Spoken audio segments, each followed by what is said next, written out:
Hey everyone, welcome back to our channel. Today we're talking about gut topics that affect many of us: bloating, gas, and heartburn. These digestive issues can be uncomfortable and sometimes downright painful. But don't worry, we've got you covered with some science-backed tips and tricks to help you find relief. So let's get started. First, let's understand what causes these issues. Bloating is when your stomach feels swollen after eating. It's usually caused by excess gas production or disturbances in the movement of the muscles of the digestive system. Gas is a normal part of digestion, but sometimes it can build up and cause discomfort. Heartburn, on the other hand, is a burning pain in your chest, just behind your breastbone. It's caused by acid reflux, which happens when stomach acid flows back up into your esophagus. Sometimes people are confused that heartburn symptoms are caused by too much stomach acid, but that is not the case. Let's hear from Dr. Will Bulsiewicz on what is actually going on in the body. So it involves two main parts if I were to just sort of break this down. First, involves compromise or weakness of the valve that separates your esophagus from your stomach. So at the bottom of your esophagus, there is a valve that we call the lower esophageal sphincter. And its purpose is really to keep things in the stomach and stop them from going backwards. But if this barrier is disrupted, such as if a person has a hiatal hernia, then we become vulnerable to the reflux taking place. Additionally, the esophagus and stomach are supposed to have coordinated movements that sort of keep things moving along in the direction that they're supposed to go. And we call this motility, Jonathan. And so if you mess up these coordinated movements, it disturbs the forward flow. So between an impaired barrier and messed up motility, you ultimately get inappropriate backwards flow from the stomach up into the esophagus. And then here we go, these symptoms start to take place. So what causes bloating, gas, and heartburn? There are common causes for these issues, including eating too quickly, consuming high-fat foods, drinking carbonated beverages, and certain medical conditions like irritable bowel syndrome, IBS, and gastroesophageal reflux disease, referred to as GERD. Again, let's hear from Dr. Will Bulsiewicz as to what the number one cause is of gas and bloating.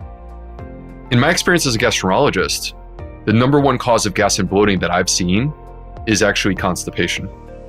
And in people who are constipated, the most common symptom that they experience is gas and bloating. So these two are very sort of tied together, Will. Yeah, they're very much intertwined. And we actually have research, Jonathan, showing that people who are constipated, they produce more bowel gas.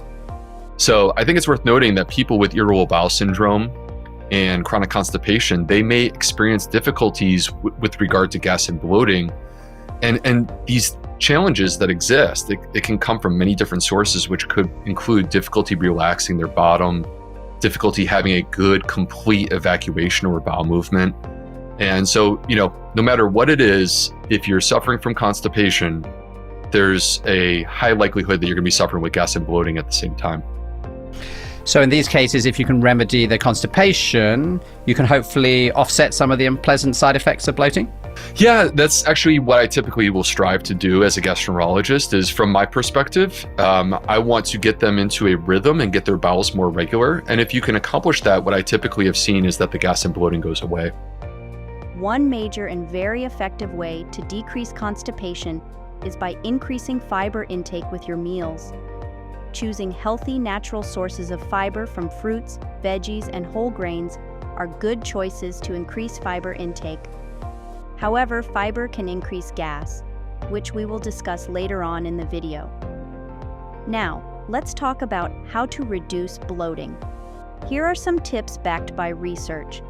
One of the simplest ways to reduce bloating is to eat slowly and mindfully. Research published in the Journal of Gastroenterology suggests that eating too quickly can cause you to swallow air, which leads to bloating. Take your time to chew your food thoroughly and enjoy each bite. Carbonated drinks can cause gas to build up in your digestive system, leading to bloating. A study in the American Journal of Clinical Nutrition found that reducing the intake of carbonated beverages can significantly decrease bloating and gas. Drinking enough water is crucial. Dehydration can slow down digestion, leading to bloating. According to research in the European Journal of Clinical Nutrition, staying well hydrated can help maintain healthy digestion and reduce bloating. Next up, let's tackle gas. Here are some effective tips. While fiber is essential for a healthy diet, too much can cause gas. Research in the Journal of Nutrition highlights that a gradual increase in fiber intake can help your body adjust without causing excessive gas. Probiotics are beneficial bacteria that can improve gut health. A study published in the Journal of Clinical Gastroenterology found that probiotics can reduce gas and bloating by balancing the gut microbiota. Foods rich in probiotics include yogurt, kefir, and sauerkraut. Sugar alcohols, found in many sugar-free foods, can cause gas. Research in the International Journal of Dentistry indicates that sugar alcohols like sorbitol and xylitol can ferment in the gut, leading to gas and bloating. Check food labels and try to limit these ingredients. Finally, let's discuss heartburn. Here are some tips to help manage it. Certain foods can trigger heartburn, such as spicy foods, citrus fruits, chocolate, and caffeine. A study in the Journal of Gastroenterology and Hepatology found that avoiding these trigger foods can significantly reduce the frequency and severity of heartburn.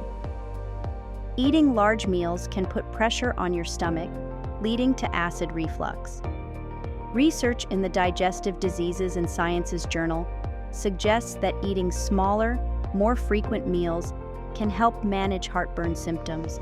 Elevating your head while sleeping can prevent stomach acid from flowing back into your esophagus.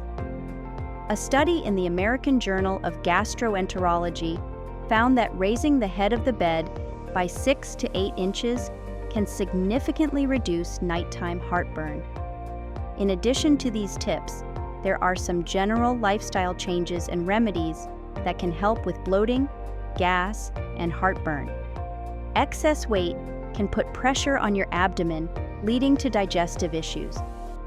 Research in the New England Journal of Medicine shows that losing weight can reduce symptoms of heartburn and bloating. Regular physical activity can help your digestive system function properly. A study in the American Journal of Gastroenterology found that moderate exercise, like walking, can reduce symptoms of bloating and gas. Certain herbs can help with digestive issues. For example, research in the Journal of Herbal Pharmacotherapy suggests that peppermint oil can reduce symptoms of IBS, including bloating and gas. Similarly, ginger has been shown to aid digestion and reduce nausea and heartburn. While these tips can help manage common digestive issues, it's important to know when to see a doctor. If you experience severe or persistent symptoms, or if you have difficulty swallowing, unexplained weight loss, or severe pain, consult a healthcare professional. These could be signs of a more serious condition. That's it for today's video. We hope these tips and tricks help you find relief from bloating, gas, and heartburn. Remember, everyone's body is different, so it might take some trial and error to find what works best for you. If you found this video helpful, give it a thumbs up, and don't forget to subscribe to our channel for more health and wellness tips. Thanks for watching, and take care.